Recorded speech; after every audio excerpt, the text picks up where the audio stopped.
Auzubillahiminash-shaytanir-rajim. Bismillahir-rahmanir-rahim. Today our first lecture is gases exchange in plants. Gases exchange पहला chapter है class matric का और उसकी पहली टॉपिक है gases exchange in plants. Gases exchange यानी कि गैसों का तबादला, यानी कि गैसेस जो हम इन करते हैं आउट करते हैं उसकी जो तबादला होता है, उसकी एक्सचेंज होती है, उसको हम गैसेस एक्सचेंज कहते हैं। वो तो खैर इंसानों में हो गई। आज हम पढ़ेंगे तो गैसेस एक्सचेंज इन प्लांट्स कैसे होती है। प्लांट्स के अंदर भी गैसेस एक्सचेंज होती है, क्योंकि प्लांट्स भी लिविंग ऑर्गेनिजम्स हैं, उनमें भी गैसेस एक्सचेंज होती है।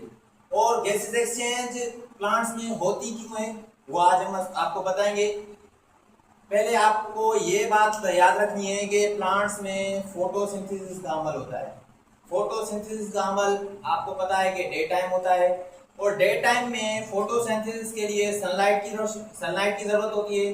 उस सनलाइट के लिए क्या होता है, पहले तो वाटर की जरूरत पड़ती है और सनलाइट की। फोटोसिंथेसिस के लिए और जो गैस होती है कार्बन डाइऑक्साइड जो पौधे लेते हैं, डे टाइम को कार्बन डाइऑक्साइड पौधे लेते हैं किसके लिए, फोटोसिंथेसिस के लिए। और जो है ऑक्सीजन जो अंदर बन रही होती है वो क्या करते हैं, रिलीज करते हैं।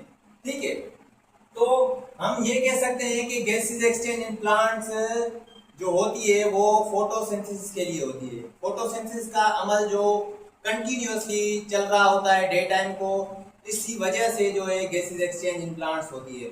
आए कि गैसेस एक्सचेंज इन प्लांट्स किन तरीकों से होती है। पहला है हमारा लीव्स की वजह से होती है, और स्टेम और रूट्स।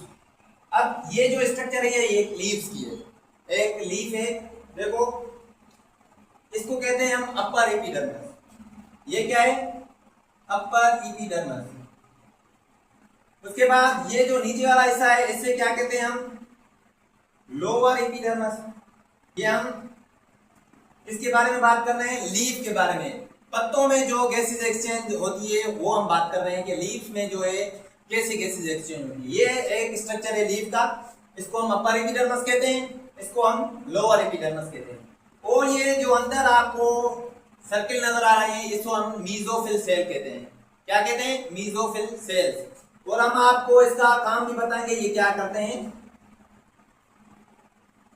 मीजोफिल्स ये जो पौधे होते हैं कार्बन डाइऑक्साइड दिन के वक्त अपने आप को एब्जॉर्ब करते हैं। ये जो मीजोफिल सेल होते हैं ये कार्बन डाइऑक्साइड को एब्जॉर्ब करते हैं। कार्बन डाइऑक्साइड एब्जॉर्ब कौन करता है, मीजोफिल सेल्स पत्तों में होते हैं। ठीक है, और ये खुले खुले हैं, ये किसकी वजह से